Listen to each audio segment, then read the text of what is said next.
Bonjour à tout le monde. Alors moi, je suis Brigitte Bénichou et avant d'entrer dans le vif du sujet, je vais revenir pour les personnes qui ne connaîtraient pas trop bien l'Association des Amis des Enfants du Monde sur deux, trois chiffres pairs très rapidement. Donc les Amis des Enfants du Monde, c'est une ONG qui a pour objectif d'aider les enfants défavorisés, principalement dans le monde de l'éducation, mais plus largement aussi dans leur famille, dans leur communauté, dans leur environnement culturel, social, écologique. Donc, nous faisons ça dans 14 pays dans le monde, avec 40 partenaires et nous soutenons 78 programmes.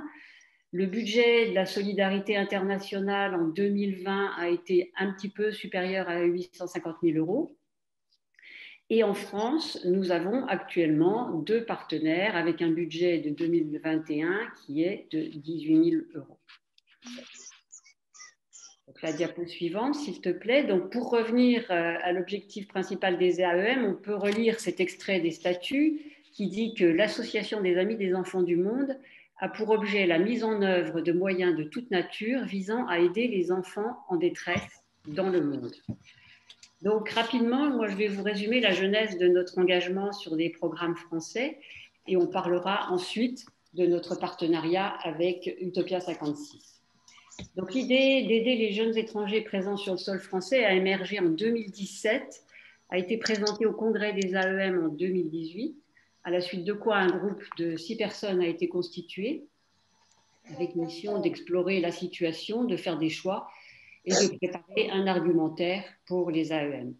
Donc il fallait que notre éventuel partenaire soit de taille limitée, qu'il soit reconnu dans le paysage des ONG et qui propose de la nourriture et ou de l'hébergement et ou un suivi administratif et si possible en plus d'y ajouter un volet éducatif. Donc l'idée était de suivre une ONG qui traite l'ensemble des problèmes sociaux ou des problèmes de vie qui se posent aux enfants étrangers sur le sol français. Le travail qu'on a fait a abouti à la sélection de 4 associations qui ont été présentées au CA en avril 2019, qui ont été ensuite présentées en AG. Et au fil du temps, lors de la décision de budget de novembre 2019, le choix de soutien s'est d'abord porté sur une association qui s'appelle Hors la rue. Vous avez entendu Julie Jardin qui est intervenue lors de notre dernière AG.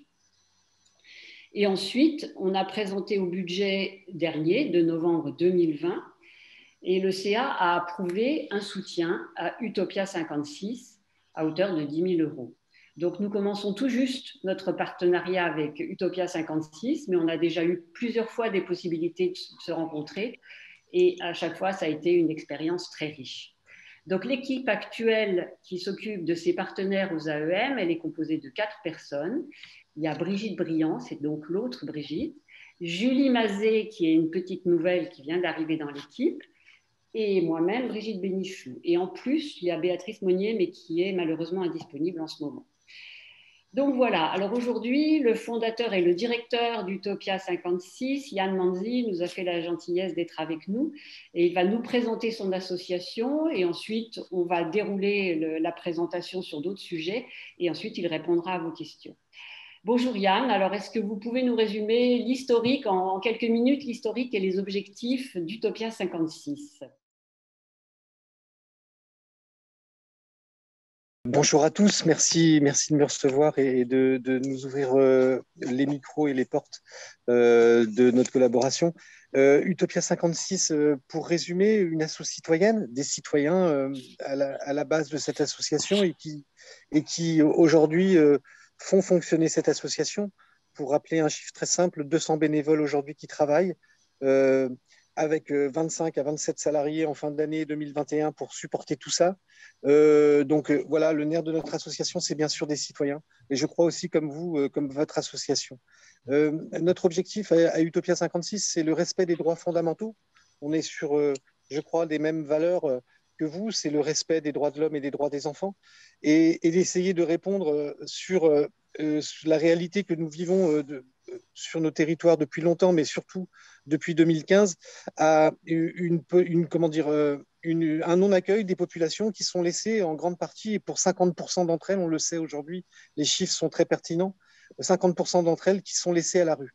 Et là-dedans, Utopia 56, sur aujourd'hui 8 antennes, avec ses 200 bénévoles et ses 25 salariés autour de ces bénévoles pour les accompagner au mieux dans leur mission, vont essayer de répondre aux droits fondamentaux, c'est-à-dire d'essayer d'apporter quelque chose de plus que la rue, c'est-à-dire une tente, un duvet, une couverture, une main tendue, des repas en collaboration avec d'autres assos. Utopia 56 ne fait rien toute seule et on collabore sur tous nos 8 antennes en collaboration interassociative. On regarde qui fait quoi et derrière, nous, on vient travailler sur des thématiques spécifiques. On héberge des bénévoles et on donne les moyens à ces antennes de travailler, de pouvoir répondre à la réalité du terrain. Ce terrain se pratique dans nos villes sur 2 populations principales, ceux qui veulent demander l'asile, ceux qui sont déboutés. On ne demande pas de papier et on ne demande rien du tout pour pouvoir distribuer des tentes et des couvertures dans la rue. On est vraiment sur l'inconditionnalité et c'est vraiment quelque chose qui est cher à Utopia, de ne pas regarder qui on aide, mais simplement d'apporter notre aide. Ce travail s'oriente sur 2 grosses thématiques. On peut dire des thématiques de maraude, d'orientation, d'équipement, d'écoute, d'orientation aussi vers les dispositifs de prise en charge comme les hôpitaux. Bien sûr, d'alerter et de documenter tout ce travail avec nos bénévoles qui nous font des remontées d'informations. Et puis derrière, on a un autre gros axe dans notre association, c'est les enfants. 50 à pratiquement 55% du budget d'Utopia est référencé pour travailler auprès de ces enfants. Sous quelle forme? Eh ben, en proposant déjà une écoute à ces enfants qu'on rencontre soit dans les campements, soit dans la rue, une bonne orientation pour ceux qui veulent faire une demande d'asile dans notre pays et qui ne sont pas reconnus mineurs, eh ben, les orienter vers des gens qui font du droit de façon à ce que ces enfants, qui sont des enfants avant tout, aient des droits. Donc de faire valoir leurs droits, de trouver des collaborations associatives, notamment avec Médecins sans frontières, pour faire en sorte que ce qui se passe au niveau des enfants aujourd'hui dans notre pays, on puisse le mettre aussi aux yeux de l'opinion publique et de dire tout simplement la réalité de ce qui se passe aujourd'hui dans nos rues et une partie de l'abandon de ces populations qui sont souvent et très souvent et malheureusement laissées en gestion à des citoyens comme notre association. Et c'est ça qui est important de comprendre aussi, c'est que nous sommes une association de citoyens et c'est ça qui fait Utopia. Après, voilà, Utopia dans les grands chiffres, c'est 6 000, 7 000 tentes distribuées sur le territoire, c'est 25 à 50 000 couvertures, on ne sait même plus entre les dons et les achats qu'on peut faire, des milliers de kits d'hygiène et surtout l'accompagnement vers les dispositifs de prise en charge des enfants dans leur premier accueil. Dès qu'ils arrivent en France, ils savent que dans plusieurs territoires, ils vont pouvoir avoir une orientation directement vers des dispositifs de prise en charge. Voilà en gros comment je pourrais présenter Utopia sans en faire trop longtemps. C'est aussi 18 000 adhérents en 5 ans, à peu près 2 000 à 2 500 à 3 000 adhérents par an qui viennent étoffer toutes ces équipes. 80%, c'est des filles. Donc, c'est incroyable, cette jeunesse.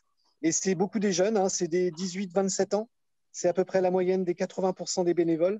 C'est beaucoup aussi des jeunes qui sont soit dans une rupture scolaire, soit dans une césure, soit des gens aussi qui sont au chômage et qui se mettent au service de l'accueil des populations à la rue pour essayer d'améliorer tout simplement ces conditions. Voilà, en gros, ce qu'est Utopia. Merci Yann. Vous pouvez nous rappeler depuis combien de temps vous existez? On existe depuis fin 2015 et nos premières actions sur le terrain ont commencé en janvier 2016. Donc on est très jeune, hein, on a 5 ans. Et on est passé de 5 ans à 18 000 adhérents. On est devenu assez gros rapidement. MSF nous a soutenus et nous suit. Et ces collaborations permettent de vraiment solutionner pas mal de problèmes, je trouve. D'accord. Donc, on va, avant de continuer, je vais vous faire un tout petit rappel, vous donner les grandes lignes de ce qu'est le parcours d'un jeune migrant. Enfin, ce n'est pas complètement le parcours, mais qu'est-ce que c'est, enfin, de quoi on parle, de qui on parle. Donc, c'est un jeune, c'est mineur non accompagné. La diapo suivante, s'il te plaît, Karine. Donc, c'est un jeune, il est considéré comme mineur isolé, évidemment, quand il a moins de 18 ans. Quand il n'a pas de représentant légal en France. Et la situation de ces jeunes, normalement, relève du droit commun de la protection de l'enfance et la France a l'obligation de les protéger jusqu'à leur majorité. Donc, pour décider de prendre en charge un mineur non accompagné, l'ASE, l'aide sociale à l'enfance, va vérifier lors d'un entretien d'évaluation qu'il a moins de 18 ans, qu'il est réellement isolé en France. Donc, il doit raconter son parcours depuis son pays d'origine. S'il a des papiers d'identité, on les examine, sinon il se les fait envoyer. Donc, la décision est généralement remise 5 jours après l'entretien. Et en attendant la décision de protection, l'ASE met le mineur à l'abri. Donc ça, c'est la théorie. Mais aujourd'hui, les mineurs non accompagnés doivent attendre en général entre 15 jours et 1 mois pour obtenir un rendez-vous pour leur entretien d'évaluation et autant pour avoir la réponse.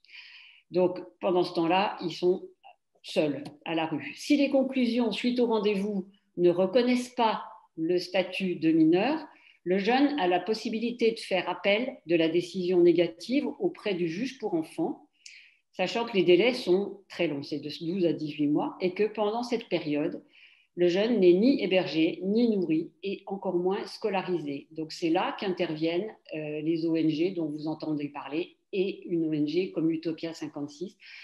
Ce sont des associations qui viennent là pour prendre le relais de ce qui n'est pas fait par l'État en attendant que le jeune soit reconnu ou non mineur.